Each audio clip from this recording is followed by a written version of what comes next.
जय हिंद। मैं विवेक Mishra electrical branch से। आज की इस वीडियो हम लोग देखेंगे ट्रांसफार्मर में कितने प्रकार के लॉसेस होते हैं। ठीक है, तो उन लॉसेस हम लोग क्या करेंगे, एक एक करके डिस्कस करेंगे। ठीक है, तो हेडिंग डालते हैं type of losses in transformer, तो लेके चलते हैं। तो हेडिंग आपका है ट्रांसफार्मर लॉसेस, ट्रांसफार्मर लॉसेस। ठीक है, आपका ये हेडिंग हो गया। ठीक है, इसके कितने प्रकार क्लासेस होते हैं तो लेके चलते हैं, देखें। ठीक है, तो 2 part 3 part total 4 part classes को हम देखेंगे। ठीक है, तो पहले क्या लिखते हैं, कोर लॉसेस को लेके चलते हैं। ठीक है, तो क्या लेते हैं, कोर लॉसेज।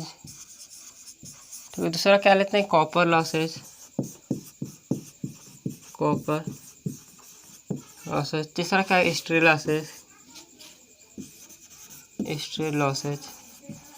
ठीक, और आपका लास्ट वाला क्या बची, आपका डाइलेक्ट्रिक लॉसेज, डाइलेक्ट्रिक लॉसेज। ठीक है, अरे कोर लॉसेज भी क्या होते हैं, कोर लॉसेज भी 2 प्रकार के होते हैं। फर्दर कौन कौन से होते हैं, ठीक है, तो इसको देख लेते हैं। तो 2 प्रकार के होंगे। तो पहला क्या हो जाएगा, eddy current losses, eddy current losses. ठीक है, और क्या हो जाएगा, दूसरा आपका क्या हो जाएगा, हिस्टेरेसिस लॉसेज, हिस्टेरेसिस लॉसेज। ठीक है, ये होते हैं। कॉपर लॉस का फार्मूला क्या होता है, तो कॉपर लॉस का फार्मूला क्या होता है, I² R इक्विवेलेंट होता है। ठीक है, स्टे लॉस से देखेंगे और डायरेक्ट्रिक लॉस से देखेंगे। ईडी करंट का फार्मूला क्या हो जाता है और हिस्टेरेसिस करंट का फार्मूला क्या होता है। ईडी करंट को क्या दिखाते हैं, PE का फर्स्ट लेंगे, PE दिखाते हैं। कांस्टेंट क्या लेंगे, KE लेंगे। इसका होता है F²। ठीक है, B मैक्स का स्क्वायर होता है। ठीक है, ये आपका क्या होगा, ईडी करंट का फार्मूला हो गया। ठीक है, और हिस्टेरेसिस का फार्मूला क्या होता है, तो P लेंगे, इसका पहला लेटर H है। ठीक है, तो कांस्टेंट क्या लेंगे, KH लेंगे। ठीक है, इसमें क्या होता है, F होता है, और B की जगह पर क्या होता है, B मैक्स के ऊपर 1.6 रहता है। ठीक है, हालांकि ये 1.6 से फिक्स नहीं रहता है, लेकिन स्टैंडर्ड 1.6 लेता है। ये क्या आता है, 1.5 से 2.5 के बीच में क्या होता है, वेरी करता है। ठीक है, तो स्टैंडर्ड 1.6 लेते हैं, तो 1.6 आपको हम दिखा दिए। इस पर आपका क्या होगा, आपका ये आपका होगा हिस्टेरेसिस लॉसेस, ये होगा आपका ईडी करंट लॉसेस। ठीक है, इसमें KE क्या है, तो KE याद जानते हैं, वेयर लिख देते हैं, वेयर। KE क्या है, आपका कांस्टेंट है ना, TANT कांस्टेंट है। कौन सा कांस्टेंट है, तो इसमें लिखेंगे कांस्टेंट क्या होता है, जैसे में आपका ट्रांसफार्मर होता है, ये आपका ट्रांसफार्मर होगा। ठीक है, ये इसका ट्रांसफार्मर क्या बना रहा है, कोर बना रहा है। ठीक है, तो एक एक चीज़ आपको अच्छे से देखते चलेगा। ठीक है, ट्रांसफार्मर का कोर हो गया, तो कोर पर डायरेक्ट बाइंडिंग तो किया नहीं जाएगा, क्या होगा, कुछ इसमें क्या होता है, इंसुलेटिंग मटेरियल लगाया जाता है। ठीक है, तो ये देखिए इंसुलेटिंग मटेरियल आपको एकदम अच्छे से दिखेगा, ये जो ग्रीन हम दिखा रहे हैं आपको। ठीक है, तो इसमें कुछ क्या होगा, इंसुलेटिंग मटेरियल पहले क्या करेंगे, लपेट देंगे इसको एक ऊपर। ठीक है, ये इंसुलेटिंग मटेरियल आपका हो गया। ठीक है, अब इसके ऊपर क्या करते हैं, इसके ऊपर वाइंडिंग करते हैं। तो इसके ऊपर वाइंडिंग करेंगे, तो इसके ऊपर देखिए इस तरह कुछ क्या करेंगे, वाइंडिंग कर देंगे। वाइंडिंग कर देंगे। ठीक, अब क्या करेंगे कि अब इसी के ऊपर क्या, ये तो आपका प्राइमरी वाइंडिंग है, LV वाइंडिंग हो गया। प्राइमरी हो चाहे सेकेंडरी हो, तो पहले इस पर क्या करते हैं, LV वाइंडिंग करते हैं। ठीक है, फिर उसके ऊपर क्या करते हैं, एक और क्या इंसुलेटिंग मटेरियल का लेप लगाते हैं। ठीक है, तब इसके ऊपर एक और इंसुलेटिंग मटेरियल का लेप लगाते हैं। जैसे मान लीजिए इसके ऊपर का क्या होगा, ये लेप लगा रहा है। ठीक है, ये इसके ऊपर और लगा दिए। ठीक है, अब इसके ऊपर लेप इंसुलेटिंग मटेरियल लपेट के उसके बाद क्या करते हैं कि इसके HB वाइंडिंग का अब क्या करते हैं, HB वाइंडिंग का क्या वाउंड करेंगे। ठीक है, तो इसकी HB वाइंडिंग को क्या कर देते हैं, वाउंड कर देते हैं। ठीक है, इसका टर्मिनल निकल जाएगा। ठीक है, ये आपका ब्लैक वाला क्या है, LB है। ठीक है, ये वाला क्या है, आपका HB वाइंडिंग का हो गया। ठीक है, इस पर आपका क्या होगा, वाइंडिंग किया गया। ठीक है, लेकिन इसका जो ये कोर बनाया जाता है, ये आपका जो कोर है, जो कोर इसका किसका बनाया जाता है, तो क्या होता है, पतली पतली पत्तियों को, सिल्का नहीं, सिल्का तो बनता ही है, लेकिन क्या होता है, पतली पतली पत्तियों को बना दिया जाता है। बड़े ट्रांसफार्मर होता है, इसे कहता है हार्ड ड्रॉन स्टील का बनाया जाता है। ठीक है, तो इसको क्या होता है, पतली पतली पत्तियों को बनाया जाता है। तो इसको दिखाते हैं। ठीक है, तो इसके देखिए 3D थोड़ी कुछ संरचना आपको लेके चलते हैं, जिससे आपको अच्छे से समझ में आएगा। ये आपका कुछ को इस प्रकार बना दिए। ठीक है, क्या होता है, पतली पतली पत्तियों को रहता है। तो पतली पतली पत्ती आपको कुछ देखिए इस प्रकार आपको पतली पतली पत्तियों से क्या होता है, बना रहता है। ठीक है, और सभी पत्तियों क्या कहते हैं, इंसुलेटेड किया जाता है। क्यों किया जाता है, एक एक चीज़ को आपको अच्छे से समझाते हैं। ठीक है। तो ये क्या होता है, कुछ इस बार क्या होता है आपका पतली पतली पत्तियों को क्या बनाया जाता है। ठीक है, ट्रांसफार्मर कुछ ट्रांसफार्मर को इस बार बनाया जाता है। ठीक है, अब देखिए के कांस्टेंट है, कौन सा कांस्टेंट है, जो ईडी करंट होगा। जो ईडी करंट का होता है कोर में सेटअप होता है। ठीक है, तो ईडी करंट पर क्या करें, इसे क्या करेंगे कि थिकनेस ऑफ लिखेंगे, तो ये चीज थिकनेस ऑफ कोर ब्लेड ना, क्या लिखेगा, पत्ती लिख सकते हैं, थिकनेस ऑफ कोर ब्लेड। ठीक है, पतली पतली ब्लेडों को बनाया जाता है। ठीक है, और किस पे करना, वॉल्यूम पर डिपेंड करेगा। इसके वॉल्यूम क्या है, प्लस इसके कोर किस मटेरियल का बना है, तो मटेरियल की किस पे रेजिस्टिविटी करंट करते हैं। रेजिस्टिविटी को क्या करते हैं, रो से दिखाते हैं ना, तो आपको देखिए ये रो दिखा देते हैं। ये क्या मतलब ना कि मटेरियल के रेजिस्टिविटी पे करते हैं। लिख देते हैं क्वेश्चन में TIVITY, मतलब उसके रेजिस्टिविटी पे क्या करता है, डिपेंड करता है। मतलब किस वजह से कहता है, ये तो कांस्टेंट है, कौन सा थिकनेस पे इसके मतलब क्या करेगा, इंसुलेशन के थिकनेस पे क्या करेगा, डिपेंड करेगा। प्लस किस मटेरियल का बना, मटेरियल की रेजिस्टिविटी पे क्या करेगा, डिपेंड करेगा कि। ठीक है, ये क्या है आपका, ये जानते हैं आप क्या करते हैं, जो अल्टरनेटिंग फ्लक्स की फ्रीक्वेंसी होती है, फ्लक्स की क्या होती है, फ्रीक्वेंसी होती है। तो लिख देते हैं। ठीक है, सबको यहाँ पे लिखते चलते हैं, देखिए यहाँ पे लिख देते हैं। ठीक है, तो एफ क्या है यहाँ पे लिख देते हैं, आप लोग साथ में नोट्स बना के लिख लीजिए। एफ क्या है कि अल्टरनेटिंग फ्लक्स फ्रीक्वेंसी। ठीक है, क्या है, अल्टरनेटिंग फ्लक्स की फ्रीक्वेंसी है। ठीक है, और क्या है, बी मैक्स क्या है, तो बी मैक्स लिख देते हैं। बी एम एक्स क्या है आपका, फ्लक्स डेंसिटी है ना, फ्लक्स डेंसिटी। ठीक है, फ्लक्स इन कोर है ना, तो कोर ही में लिख देते हैं। ठीक है, ये आपका क्या फ्लक्स डेंसिटी हो गया। अब ठीक इसमें हो गया, इसमें के एच क्या है, तो इसमें के एच भी क्या है, ये भी कांस्टेंट है। किसका कांस्टेंट है, इसका ये किस पे डिपेंड करता है, ये के एच, तो इसके वॉल्यूम पर डिपेंड करेगा। ठीक है, तो वॉल्यूम पर डिपेंड करेगा, तो इसकी क्वालिटी पे, किस क्वालिटी का मतलब लिखते हैं, क्वालिटी पे डिपेंड करता है। ठीक है, तो ये किस पे डिपेंड करता है, इसके वॉल्यूम पे डिपेंड करेगा, मतलब इसकी इसका जो मटेरियल का आयतन क्या होता है, प्लस उसकी क्वालिटी क्या है, इस पे डिपेंड करता है। ठीक है, किस जैसे मैं आपका ये आपका हिस्टेरिसिस लॉसेज है, आपको जैसे BH लूप पढ़ाए थे तो आपको बताया था। ठीक है, तो इसमें कौन सा मटेरियल यूज करेंगे, जिसका BH लूप का कर्व क्या हो, जितना छोटा हो चाहे पतला हो, जिसे कहते हैं, उस मटेरियल का करेंगे, इसमें यूज करेंगे। ठीक है, इतनी बात आपको समझ में आ गई। ठीक है, तो ये आपका क्या होगा, आपका ये एडी करंट लॉसेस हो गया, ये आपका क्या होगा, हिस्टेरिसिस लॉसेस हो गया। ठीक है, इस पर अभी और डिस्कस करेंगे, पहले इस पे आते हैं, कॉपर लॉस पे आते हैं। ठीक है, ये आपका क्या इक्विवेलेंट है ना, EQ। ठीक है, इक्विवेलेंट है। ठीक है, इसमें क्या होता है, इसकी वाइंडिंग की कुछ रेजिस्टेंस होगी। ठीक है, और इसमें कोई करंट जाएगी क्या, आई जाएगी, तो लॉसेस क्या होता है, I² R होता है, जितना आप जानते हैं। ठीक है, तो इसमें जो करंट जाएगी आपका इसका, और इसका I² लॉस होगा। ठीक है, इस पर क्या करते हैं कि अच्छे से क्वेश्चन आपको एक दिखा देते हैं, जिससे आपको और अच्छा से समझ में आ जाएगा कि ये किस पे डायरेक्ट आपका क्वेश्चन तो ऐसे तो पूछेगा नहीं जाएगा। क्वेश्चन आपको किस पर पूछा जाएगा, एक इंपॉर्टेंट क्वेश्चन आपको एक क्वेश्चन लेकर अच्छे से आपको समझाने की कोशिश करते हैं। ठीक है, तो फिलहाल क्या करते हैं, इन सबको रख करते हैं। ठीक है, एक क्वेश्चन लेते हैं कॉपर लॉस को, उस पर हम डिस्कस करते हैं। ठीक है, तो 1 नंबर का जैसे क्वेश्चन आपका आता है, SSC JEE में आ सकता है, आपका RRB JEE में आ सकता है, जूनियर इंजीनियर के एग्जाम होते हैं तो उसमें ऐसे कुछ क्वेश्चन पूछे जा सकते हैं। ठीक है, तो देखिए आपका डायरेक्ट ये नहीं पूछेगा कॉपर लॉस कितना होता है। ठीक है, क्वेश्चन दे देगा, उस पर आपको पूछ दिया जाएगा कैसे उसको निकालेंगे। ठीक है, तो देखिए इसको रख करके कॉपर लॉस आपको अच्छे से समझाते हैं। ठीक है, तो कॉपर लॉसेस क्या होता है आपको अच्छे से एकदम बिल्कुल आपको अच्छे से समझ में आ गया। ठीक है, तो कॉपर लॉस देखते हैं। ठीक, साथ साथ में आप लोग नोट्स बनाते चलिएगा, एक एक आपको की पॉइंट करके जो इंपॉर्टेंट आपके एग्जाम के रिलेटेड आते हैं वही पढ़ाते हैं, ज़्यादा एक्स्ट्रा हम पढ़ा नहीं रहे हैं। ठीक है, जो एकदम बेसिक चीज़ है और इम्पॉर्टेंट चीज़ है उसको आप बता दे रहे हैं। ठीक है, ट्रांसफार्मर तो ऐसे पढ़ने चाहे तो ट्रांसफार्मर तो एक रफली बुक में वो दिया रहता है, लेकिन आपको जो इंपॉर्टेंट चीज़ है वही आपको बता रहे हैं। ठीक है, तो आप देखते हैं, पहले कॉपर लॉस को देखते हैं, उस पर कुछ क्वेश्चन समझते हैं। ठीक है, कॉपर लॉस क्या होता है, कॉपर लॉस PCU दिखा देते हैं। डायरेक्टली प्रोपोर्शनल क्या है, I² के है। ठीक है, इतना R क्या आता है फिक्स है, तो स्क्वायर है। ठीक है, इसके इस पर और लिख सकते हैं PCU directly proportional to V² I², क्योंकि B क्या है, B रेटेड कर देते हैं, BRATED रेटेड भी कर देते हैं। B क्या आपका कॉन्स्टेंट है।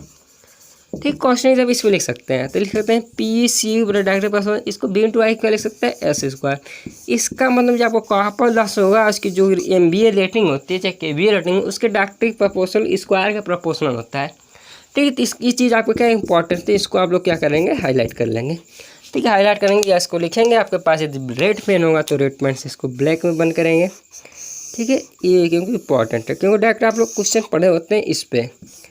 ठीक है, लेकिन क्वेश्चन जब आपका आ जाएगा इस पे तो आप लोग हो जाएंगे कन्फ्यूज, क्वेश्चन छोड़ के चले आएंगे। ठीक है, एक क्वेश्चन आपको समझाते हैं। देखिए क्वेश्चन दिया गया है, क्वेश्चन ले लेते हैं।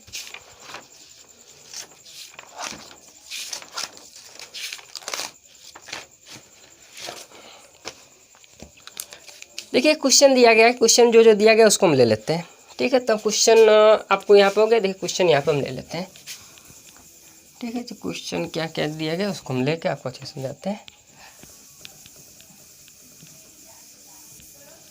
ठीक है, क्वेश्चन दिया गया है कि दिया गया है 240/24 वोल्ट के ट्रांसफार्मर, जैसे 240 जो मतलब स्टेप अप ट्रांसफार्मर है। ठीक है, और इसकी रेटिंग कितना दी गई है, एस आपका दिया गया है कितना, 1000 kVA दिया गया है। ठीक है, और क्या कहते हैं फुल लोड पर। ठीक है, इतना दिया गया है, लिखा गया फुल लोड पर ना, तो लिखते हैं FUW फुल लोड पर कॉपर लॉसेस।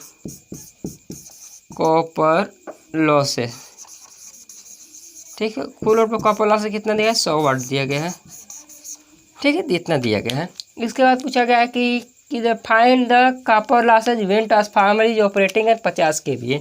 ठीक है, देखिए पूछा गया है कि फाइंड कॉपर लॉसेज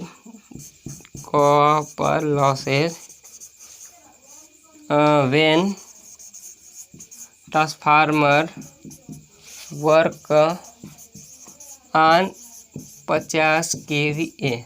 ठीक है, रेटिंग दिया गया 100, उसको जब 50 kVA पर जब उसको ऑपरेट कराया जा रहा है तब उसकी कॉपर लॉसेस कितना होगी। इस तरह कॉपर लॉसेस कितना हो रहा है, 100 वाट हो रहा है। ठीक है, यदि 100 kVA है, यदि आपको जब 50 kVA यूज करेंगे तब कॉपर लॉस कितना होगा। ठीक है, तो इसको हम सॉल्व करना है। ठीक है, क्वेश्चन आपको ये है। ठीक है, तब तक आप लोग इसको नोट कर लीजिए। तब गए मार्कर में, तब सभी मार्कर में क्या इंक डाल लेते हैं। ठीक है, तो क्वेश्चन आप लोग नोट कर चुके होंगे। ठीक है, तो अब इसको देखिए कैसे सॉल्व करना है। ठीक है, तो अब देखिए आप लेते हैं फर्स्ट यहाँ पे देखिए PCU फुल लोड है ना, पहले फुल लोड क्या पूछा है, पहले क्या पूछा है, इस पर 50 वाला पूछा है, तो मान लेते हैं 1। ठीक है, बराबर का क्या हो जाएगा, S1 का स्क्वायर हो जाएगा। अब पान करेंगे, जब जानते हैं कि जब मतलब इसको कैसे किया जाता है तो आपको क्या कंपेयर करके किया जाता है। ठीक है, तो लिखते हैं PCU2 बराबर क्या आएगा, S2 का स्क्वायर। ठीक है, अब PCU1 आपको याद करना है, तो PCU1 क्या करना है, याद करना है, तो PCU1 लिखते हैं। ठीक है, ये PCU ऊपर चला जाएगा तो इसकी वैल्यू क्या दी गई, 100 वाट दिया गया, तो 100 लिख सकते हैं। S1 क्या दिया गया, S1 क्या है, 50 MVA दिया गया, तो 50 लिखते हैं। 50 kVA दिया गया, kVA दिया गया। अब पान क्या करेंगे, इसका क्या दिया गया, पहले क्या दिया था, S2 मतलब इसको नीचे रखना है, P2 S2 मतलब इसको जो पहले दिया गया उसको हम P2 और S2 मान रहे हैं। ठीक है, इसको मान लेते हैं क्या, S2 मान लेते हैं, इसको मानते हैं क्या, PCU2 मान रहे हैं, इसको क्या मान रहे हैं, S1 मान रहे हैं। ठीक है, तब देखिए S1 की जगह पर क्या रखें हैं, S1 की जगह पर 50 रखें, S2 की जगह पर क्या रखना है, आप 100 रखेंगे। ठीक है, 100 रख दिए। अब क्या करना है, इसका स्क्वायर है तो स्क्वायर करते हैं। ठीक है, ये आपका 100 जस का 100 रखेंगे, मल्टीप्लाई भी देखिए 0 से 0 कटाएंगे, 5 से 2 कटाएंगे, 1 क्या आ जाएगा 4, 1/2 स्क्वायर करेंगे तो 1/4, इससे कटाएंगे क्या आ जाएगा 25। ठीक है, तो आपके लिखेंगे 25 वाट रह जाएगा, आपका आंसर इस पर आएगा। PCU1 बराबर क्या आ जाएगा, डायरेक्ट हम लिखते हैं यहाँ पे 25 वाट आपका लॉसेस बस रह जाएगा। मतलब कि जब उसको हाफ रेटिंग पे चलाएंगे तो कितना वाट रहेगा, 50 वाट केवल रहेगा। ठीक है, इतनी चीज़ आपको अच्छे से समझ में आएगा कि कॉपर लॉस से कैसे क्वेश्चन पूछा जा सकता है। ठीक है, एक एक चीज़ आपको देखिए अच्छे से समझाएंगे। ठीक है, यदि वीडियो आप लोग को अच्छा लगता है तो वीडियो को आप लोग शेयर भी किया करें। ठीक है, चैनल पर यदि आप लोग नए हैं तो चैनल को सब्सक्राइब भी कर लीजिए करें। ठीक है, तो देखिए आपको कॉपर लॉस खत्म हुआ। इसके बाद देखिए स्टे लॉस क्या होता है, डाइलेक्ट्रिक लॉसेस क्या होता है, इस पर समझते हैं। उसके बाद देखिए आगे हम क्या आते हैं, स्टेजी लॉसेस और एडी करंट लॉसेस पे जो क्वेश्चन बनते हैं उस पर हम डिस्कस करेंगे। ठीक है, तो आप लोग क्या कीजिए, इसको नोट कर लीजिए। ठीक है, इसको हम रख करके हम क्या करते हैं, स्टे लॉसेस पे हम लोग कन्वर्ट होते हैं। ठीक है, तब देखिए ये आपका बचा तीसरा वाला स्टे लॉस। स्टे लॉस क्या होता है, जैसे हमको ये ट्रांसफार्मर दिया गया है। ठीक है, ट्रांसफार्मर क्या करते हैं, हम एक टैंक में बंद करते हैं, ये टैंक में ट्रांसफार्मर को बंद करता है। ठीक है, ट्रांसफार्मर को टैंक में बंद करते हैं। ट्रांसफार्मर कोर क्या होगा, यहाँ पे कुछ इसका लगा के बल्टू से कसा होगा, नट बोल्ट से। ठीक, कसा रहेगा कि इसकी कोर क्या होगा, इधर ही लेना। ठीक है, ये चीज़ बचा। ठीक है, अब इसका कोर कुछ होगा। लेकिन अब स्टे लॉस क्या होता है, इसका क्या होगा, फ्लक्स लिंक करेगा, कुछ फ्लक्स इस पर जाएगा। ठीक है, ये फ्लक्स हो गया, कुछ लीकेज करेगा, ठीक है, कुछ इसके माध्यम से क्या होगा, इसके सेकेंडरी वाइंडिंग जाएगा, सेकेंडरी वाइंडिंग का भी कुछ क्या होगा, लीकेज होगा। ठीक है, लीकेज कुछ इस पर होगा। ठीक है, तो ये कुछ पर इसका लीकेज होगा। ठीक है, तो स्टे लॉस किससे कहते हैं, तो पूछा जाएगा। देखिए जो लीकेज फ्लक्स है तो उसके कारण इसमें छोड़ के जो मतलब कोर में छोड़ के जो लॉसेस होते हैं, जैसे में इसको लिंक करेगा, इसको भी लिंक करेगा। ठीक है, तो ये लिंक करेगा तो इसमें एडी करंट लॉसेज होगा। ठीक है, ये इसका जो बोल्ट है, नट बोल्ट का फेरोमैग्नेटिक का बना होता है, ठीक है, उसमें कुछ लॉसेज होगा। ठीक है, मतलब कोर को छोड़कर जो एडी करंट लॉसेज होता है, बात समझिएगा, कोर को छोड़कर जो एडी करंट लॉसेज होता है उसको हम लोग क्या कहते हैं, हिस्ट्री लॉसेज कहते हैं। ठीक, इसलिए इसमें हो सकता है, इसमें हो सकता है, नट बोल्ट में हो सकता है, और किस में हो सकता है, इसके जो टैंक होता है इसमें हो सकता है। ठीक है, तो ये तो हिस्ट्री लॉसेज हो गया। ठीक है, तो इसमें लिख सकते हैं कि कोर को छोड़कर जो एडी करंट लॉसेज होता है उसे हिस्ट्री लॉसेस कहते हैं। ठीक है, आप लोग नोट पॉइंट बना के लिख सकते हैं, कहते हैं। ठीक है, अब देखिए इसका ये तो कोर लॉसेज, मतलब कि कोर को छोड़ के जो एडी करंट लॉसेज होता है उसे क्या कहते हैं कि हिस्ट्री लॉसेज कहते हैं। ठीक है, अब इसका पूछेगा कि सर इसको हिस्ट्री लॉसेज कैसे कम किया जा सकता है, क्वेश्चन पूछ सकता है कि हिस्ट्री लॉसेज कैसे कम किया जा सकता है। ठीक है, तो क्या करेंगे, लिखेंगे कि क्वेश्चन आपको लिख देते हैं, क्वेश्चन हिस्ट्री लॉसेज कैसे कम किया जा सकता है, क्वेश्चन आप लोग लिखिए। ठीक है, तो इसको देखिए, हिस्ट्री लॉसेज कम करने के लिए कोर की चौड़ाई तथा लंबाई को बढ़ा देते हैं। मतलब इसकी लंबाई क्या करेंगे, बढ़ा देंगे, इसकी चौड़ाई को बढ़ा देंगे। ठीक है, तब तो बढ़ाने से क्या होगा, ठीक है, बढ़ा देते हैं, जिससे इसकी लीकेज फ्लक्स की वैल्यू कम हो जाती है। ठीक है, इसकी जब लीकेज फ्लक्स की वैल्यू, जैसे इसकी चौड़ाई बढ़ाएंगे तो ये जो इसका जो ये कवर, जैसे ये इतना पर से जा रहा है, ठीक है, ये क्या, जब इसको चौड़ा बना देंगे तो सब क्या होगा, इसी में से जाएगा। लंबाई बढ़ाएंगे तो ये जो इस तरह से जो इधर से निकल रहा है, ठीक है, ये जो आके नीचे से तो लंबाई रहेगा तो इसी में सो के जाने लगेगा। ठीक है, तो इससे क्या होगा, लीकेज फ्लक्स की वैल्यू कम हो जाएगी। जब लीकेज फ्लक्स की वैल्यू कम हो जाएगी तो इससे लिंक नहीं करेगा और इसके टैंक से लिंक नहीं करेगा। जब उससे लिंक नहीं करेगा तो इससे स्ट्रेस लॉसेस क्या होगा, कम होता जाएगा। ठीक, कितनी बात समझ आ गई, स्ट्रेस लॉसेस कैसे कम कर सकते हैं, चौड़ाई बढ़ा के धन लंबाई बढ़ा के स्ट्रेस लॉस को क्या करें, कम किया जा सकता है। ठीक है, क्यों होता है, तो कोर को छोड़कर जो एडी करंट लॉसेस होता है उसे स्ट्रेस लॉसेस कहते हैं। क्यों होता है आपको समझ गए कि इसका जो इसका जो लीकेज फ्लक्स है अदर में जो कोर को छोड़कर अदर जो मटेरियल है उससे लिंक करता है, उसमें जो एडी करंट लॉसेस होता है उसे क्या कहते हैं, स्ट्रेस लॉसेस कहते हैं। ठीक है, स्ट्रेस लॉस हो गया। इसके बाद देखिए डाइलेक्ट्रिक लॉस क्या होता है, लास्ट बचा डाइलेक्ट्रिक लॉस। ठीक है, तो आप लोग क्या कीजिए, हेडिंग डाइलेक्ट्रिक लॉस है। ठीक है, तो डाइलेक्ट्रिक लॉसेस आपको बताते हैं। ठीक है, अभी आपको बताएं कि जो इसकी प्राइमरी वाइंडिंग है, ठीक है, और इसकी जो सेकेंडरी वाइंडिंग है, उनके बीच में क्या होता है, मटेरियल यूज करते हैं। ठीक है, कौन सा मटेरियल, डाइलेक्ट्रिक मटेरियल यूज करते हैं। ठीक, वो हो गया। और इसके बीच में क्या होता है, एक ऑयल भी भरा जाता है, जैसे ट्रांसफार्मर ऑयल भी करते हैं। ठीक है, तो उसको भी भरा जाता है। ठीक है, तो उसमें भी यदि अच्छे क्वालिटी का नहीं रहेगा तो उसमें भी कुछ लॉसेस होगा। ठीक है, तो देखिए जो इसका ऑयल बनाया जाता है तो उससे ऐसे बनाया जाता है कि उसमें क्या होगा, करंट फ्लो ना हो सके लेकिन हीट फ्लो हो। ठीक, उसका काम यही ना है कि उसका क्या है, कूलिंग का प्रदान करना होता है। ठीक, इसमें देखिए, अब देखिए इसकी वाइंडिंग है, इसको वाइंडिंग इस पे इसके जो ये आपका जो डाइलेक्ट्रिक मटेरियल है, तो डाइलेक्ट्रिक मटेरियल इस तरह बनाया जाता है कि उसमें कोई भी करंट फ्लो ना हो। ठीक है, यदि कुछ लो क्वालिटी का यदि बनाएंगे तो उसमें क्या होगा, कुछ करंट फ्लो होने लगेगा। कुछ करंट फ्लो होगा तो उसमें कुछ करंट फ्लो होने से उसे कुछ लॉसेस उत्पन्न करेगा, वो हीट उत्पन्न करेगा। ठीक है, तो यही क्या, जो डाइलेक्ट्रिक मटेरियल में जो लॉसेस होता है उसे क्या कहते हैं, डाइलेक्ट्रिक लॉसेस कहते हैं। तो इसका जो इसमें आपका जो आपका नेफ्रॉन, जैसे जो आपका कार चाहिए इलेक्ट्रिक मटेरियल जो इसको लपेट रहे हैं, लपेटने के बाद क्या होता है, एलबी वाइंडिंग लपेटते हैं, उसके ऊपर एचबी वाइंडिंग लपेटते हैं। ठीक है, तो इसी को बचाने के लिए, मतलब इसी को जो इस लॉसेस को बचाने के लिए क्या करते हैं कि हाई क्वालिटी का क्या कहते हैं, डाइलेक्ट्रिक मटेरियल यूज करते हैं। ठीक है, तो मतलब आप लोग क्वेश्चन आएगा डाइलेक्ट्रिक लॉसेस किससे करते हैं, तो आप लोग कहेंगे जो डाइलेक्ट्रिक मटेरियल जो लॉसेस होता है उसे डाइलेक्ट्रिक लॉसेस करते हैं। ठीक है, इसको कम करने के लिए हम लोग क्या करते हैं, डाइलेक्ट्रिक मटेरियल क्या करते हैं, बहुत अच्छा क्वालिटी का यूज करते हैं। ठीक है, डाइलेक्ट्रिक लॉसेस आपका खत्म हुआ। ठीक है, अब देखिए कोर लॉसेस से आगे आते हैं। ठीक है, तो पहले हम क्या अलग करते हैं, एडी करंट लॉसेस। ठीक है, आपको स्टील लॉसेस समझेगा, कॉपर लॉसेस पे क्वेश्चन भी करा दी, स्टील लॉसेस समझेगा, डाइलेक्ट्रिक लॉसेस समझेगा। कॉपर लॉसेस दो प्रकार के होते हैं, कॉपर का है। कोर लॉसेस आपको दो प्रकार होते हैं। कोर लॉस को क्या कहते हैं, आपको आयरन लॉसेस भी कहते हैं। ठीक है, क्योंकि ये आयरन का एक प्रकार सिलिकॉन स्टील आयरन का बना होता है। ठीक है, तो इसे आयरन लॉसेस भी कहते हैं। ठीक है, ये कहता है आयरन लॉस भी, इसे आयरन लॉस भी कहो या चाहे तो कोर लॉस कहो, तो ब्रैकेट में लिख देते हैं आयरन लॉसेस। आयरन लॉसेस ठीक है, आयरन लॉसेस।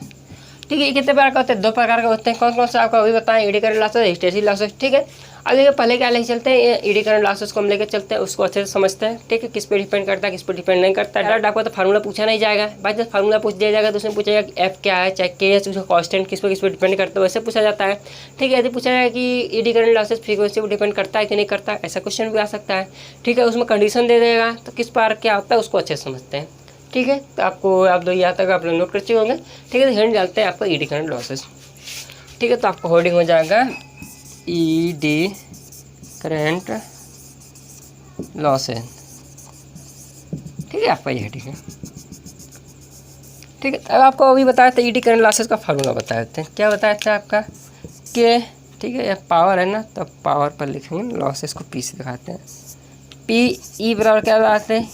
के ई, के आपका कांस्टेंट है। ठीक है, एफ स्क्वायर था, B M X M X का स्क्वायर था।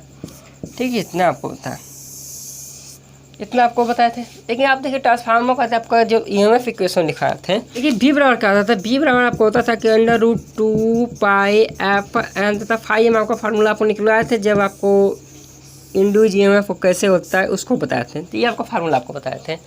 ठीक है, तो आप लिख सकते हैं कि इसको देखिए एफ को नीचे लीजिए, बी बाई एफ। ठीक है, ये कांस्टेंट है, ये कांस्टेंट है, डायरेक्ट परसेंट क्या हो जाएगा? फाई एम, क्योंकि एन भी कांस्टेंट होता है। ठीक है, ये चीज़ आपको क्या कीजिए, ब्रैकेट में बंद कीजिए। ठीक है, अब देखिए कंडीशन इसमें पुट किया जाएगा। कंडीशन क्या होगा कि व्हेन, फर्स्ट कंडीशन लिखते हैं केस फर्स्ट, लिखते हैं केस। ठीक है, case first, when V by F is constant.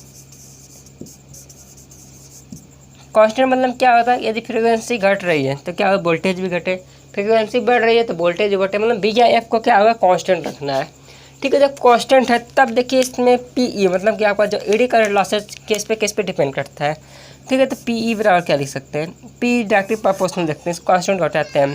ठीक है, F square B M A X का स्क्वायर होता है। ठीक है, आपको एक फार्मूला आप लोग जानते हैं, बी एम बी बराबर आप जानते हैं फाई अपान ए। कितना आप जानते हैं? ए क्या कांस्टेंट है, मतलब आपको कहा जाए B directly proportional to phi हो जाएगा। ठीक है, इतना आप तो जानते हैं। ठीक है, ये तो इंटर वाला चीज़ है। ठीक है, अब देखिए एक चीज़ हो गया, बी एम एक्स हो गया, तो बी एक की जब क्या डायरेक्टली प्रोपोर्शनल टू क्या लिख सकते हैं? फाई लिख सकते हैं। इतना बताइए, ये लिख सकते हैं कि नहीं? तो इसको देखिए हटाते हैं। ठीक है, अब इसके लिए लिखिए क्या लिख सकते हैं? Phi square. यहाँ से क्या होगा? फाई है, यहाँ पे एक्स है तो फाई एम का स्क्वायर लिख सकते हैं। ठीक है, अब यहाँ से देखिए फाई एम बराबर क्या है? वी बाई एफ है, तो P is directly proportional to F square. ठीक है, इस पर क्या लिख सकते हैं? वी बाई एफ का स्क्वायर हो गया। ठीक है, फाई एम बराबर क्या है? वी बाई एफ का स्क्वायर हो गया। देखिए बी आई एफ क्या है आपका? यहाँ पर कॉन्स्टेंट है, ये कॉन्स्टेंट है, देखो हटाएंगे, कॉन्स्टेंट हटा देंगे तो P E directly proportional to क्या हो जाएगा? एफ स्क्वायर हो जाएगा। ठीक है, ये कांस्टेंट है तो कांस्टेंट क्या करते हैं? हटा देते हैं। कांस्टेंट का सब कांस्टेंट एक नया कांस्टेंट डायरेक्टली परफॉर्म हो जाएगा, तो आपको क्या हो जाएगा कि एफ स्क्वायर हो जाएगा। लेकिन पूछा जाएगा कि एडी करंट लॉसेस फ्रीक्वेंसी पे डिपेंड करता है कि नहीं करता है, तो यदि कंडीशन दे देगा कि वी बाई एफ यदि कांस्टेंट है, ठीक है, तब तो फ्रीक्वेंसी की स्क्वायर डिपेंड करेगा। अदरवाइज क्या होता है इसको देखते हैं। ठीक है, केस सेकंड देखते हैं। ठीक है, तो इसको क्या करते हैं? इस वाले कोर को क्या करते हैं? रफ करते हैं। ठीक है, सेकंड एक ही साथ आपको अच्छे से समझाते ले चलेंगे। ठीक है, इसको रफ करते हैं। अब केस सेकंड इधर समझते हैं। ठीक है, यहाँ से क्वेश्चन आप लोग के बनते हैं। ठीक है, क्वेश्चन आपको डायरेक्ट आ जाएगा कि क्या होगा। ठीक है, तो आप लोग ये चीज़ आपको समझे रहेंगे तो आपको अच्छे से क्या कर ले जाएंगे। ठीक है, डायरेक्ट क्वेश्चन आप लोग पढ़ते हैं, ट्रांसफार्मर का फार्मूला रट लेंगे, इस पर क्वेश्चन आएगा, लेकिन क्वेश्चन आप डायरेक्ट अब तो ऐसे आते नहीं है। ठीक है, तो अब देखते हैं केस सेकंड देखते हैं। ठीक है, तो हेडिंग आते हैं केस सेकंड। केस सेकंड में क्या है? V I F is not equal to constant. ठीक है, कांस्टेंट नहीं है, तब क्या हो जाएगा? जब ये कांस्टेंट नहीं है तो पी ई बराबर क्या हो जाएगा? तो पी ई का फार्मूला क्या है? Directly proportional to F square B max का स्क्वायर हो रहा है। ठीक है, तो P E directly proportional F square तो रहेगा ही, बी मैक्स फाई के डायरेक्टली प्रोपोर्शनल है, फाई किसके बराबर है? B by F. तो लिख सकते हैं कि बी एफ स्क्वायर अपन एफ स्क्वायर हो जाता है। ठीक है, जब ये कांस्टेंट नहीं है तो एफ स्क्वायर से एफ स्क्वायर कैंसिल हो जाएगा, तो P E directly proportional to क्या आ जाएगा? B square. ठीक है, अब इसमें क्या है? फ्रिक्वेंसी भी डिपेंड नहीं करेगा। ठीक है, यदि दे देगा कि यदि बी ए बाई एफ यदि कांस्टेंट है तब ये तो फ्रीक्वेंसी की स्क्वायर डिपेंड करेगा। अदरवाइज कहता है कि बी बाई एफ यदि कांस्टेंट नहीं है तब किस पे डिपेंड करेगा, केवल वोल्टेज पे, तब फ्रीक्वेंसी पे डिपेंड नहीं करेगा। इसको आप कीजिए, अच्छे से नोट कर लीजिए। ठीक है, क्वेश्चन आपका बनेगा, यदि क्वेश्चन में कुछ नहीं कहा तो बी बाई एफ को आप लोग कांस्टेंट मान के लिए चलेंगे। यदि कुछ कह दिया गया है कि B by F is not constant directly proportional, तब किसका हो जाएगा, ईडी करने से बी स्क्वायर का हो जाएगा। ठीक है, यदि कुछ नहीं कहा तो आप लोग क्या अल्टीमेटली आपको कांस्टेंट मान के चलेंगे। ठीक है, ईडी करना हो गया। इसके बाद देखिए अब लेके चलते हैं किसको, ईडी करना। उसके बाद हिस्टेरेसिस लॉसेस देखते हैं ना, तो इसको रफ करते हैं। ठीक है, हिस्टेरेसिस लॉसेस को देखते हैं, तो लिखते हैं हिस्टेरेसिस लॉसेस। ठीक है, हिस्टेरेसिस लॉसेस। ठीक है, तो इसको क्या दिखाते हैं, पी एच लिखाते हैं। ठीक है, इसको के एच लिखते हैं, ये इसका एफ होता है। ठीक है, ये क्या होता है 1.6 होता है। ठीक है, अब जिसमें आपको कभी देखे होंगे कि वैल्यू वी ओ लिखा तो सबको उसमें एक इसमें क्या है तो सबको इंक्लूड कर दिए। ठीक है, अब देखिए वी बाई एफ का जब इसको कांस्टेंट लेके चलते हैं, ठीक सेम चीज़ यही होगा। ठीक है, यहाँ पे क्या होगा, एफ होगा। ठीक है, यहाँ पर 5m है, स्क्वायर था, स्क्वायर जब क्या हो जाएगा 1.6 हो जाएगा। यहाँ पे क्या करेंगे 1.6 करेंगे। ठीक है, इसके बाद देखिए बी बाई एफ क्या है, कांस्टेंट है। कांस्टेंट है तो मतलब क्या होता है, कांस्टेंट में इसमें डायरेक्ट लेते हैं, तो पी ई आपका क्या हो जाएगा, पी ई करें, ये आपका एच है ना, तो पी एच क्या हो जाएगा, P H directly proportional to क्या हो जाएगा, एफ हो जाएगा।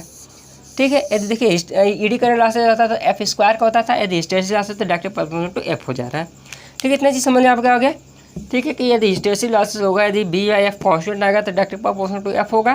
ठीक है, यदि कुछ क्वेश्चन नहीं किया कि कांस्टेंट है, यदि नहीं कांस्टेंट है, कुछ नहीं दिया गया, तब बी बाई एफ का ऑलरेडी आप लोग कांस्टेंट मान के चलेंगे। ठीक है, यदि विदाउट कांस्टेंट दे दिया कि B by F is not constant. ठीक है, तब क्या करेंगे, जब नॉट कांस्टेंट है तो क्या होगा, आपका पी एच का फार्मूला क्या हो जाएगा, आपका ये आपका हो जाएगा, देखिए अच्छे से लिख देते हैं। ठीक है, तो आपका क्या हो जाएगा, फार्मूला अच्छे से लिख देते हैं। तो आपका क्या हो जाएगा, P H directly proportional to F B M X की पावर 1.6 हो जाएगा। जब 1.6 हो जाए तो एफ डायरेक्टली प्रोपोर्शनल इस किसके है, फाइव के डायरेक्टली प्रोपोर्शनल है, 5m 1.6 हो जाएगा। 5 किसके प्रोपोर्शनल है, बी बाई एफ, तो देखेंगे directly proportional 5 B by F की पावर क्या हो जाएगा 1.6 हो जाएगा। डायरेक्टली प्रोपोर्शनल एफ बी की पावर 1.6 अपन एफ की पावर 1.6 हो जाएगा। ठीक है, इसको आगे फर्दर साफ करेंगे तो पी एच, ठीक है, डायरेक्टली प्रोपोर्शनल टी बी की पावर 1.6 अपन एफ की पावर 0.0 हो जाएगा, 0.6 हो जाएगा। ठीक है, क्यों हो जाएगा, क्योंकि एफ की पावर 1 नीचे जाएगा तो इसका सब्ट्रैक्ट हो जाएगा, तो 1.6 में से 1 घटेगा तो आपका 0.6 बचेगा। ये आपका डायरेक्ट हो जाएगा पीएच का फार्मूला। ठीक है, इस पर आपको क्या होगा, यदि क्वेश्चन पूछ दिया जाएगा कि सॉल्व कैसे करना है तो डायरेक्ट आप सॉल्व कर सकते हैं। यदि डायरेक्टली न्यूमेरिकल आंसर टाइप आएगा तो आप लोग मार देंगे, जैसे डायरेक्टली फ्रीक्वेंसी के प्रोपोर्शन होता है। यदि ईडी करंट का तो फ्रीक्वेंसी के स्क्वायर के प्रोपोर्शन होगा। ठीक है, यदि क्या है बी बाई एफ क्या होगा, कांस्टेंट होगा तो। ठीक है, तो इतना चीज़ आपको ट्रांसफार्मर कितने लॉसेस होते हैं, 1 2 3 4 लॉसेस बताएं, कोर में 2 बताएं, कोर को आयरन करते हैं, कॉपर पे क्वेश्चन भी कराएं। ठीक है, तो इतना आज के लिए इतना ही, मिलते हैं नेक्स्ट वीडियो में, तब तक के लिए धन्यवाद।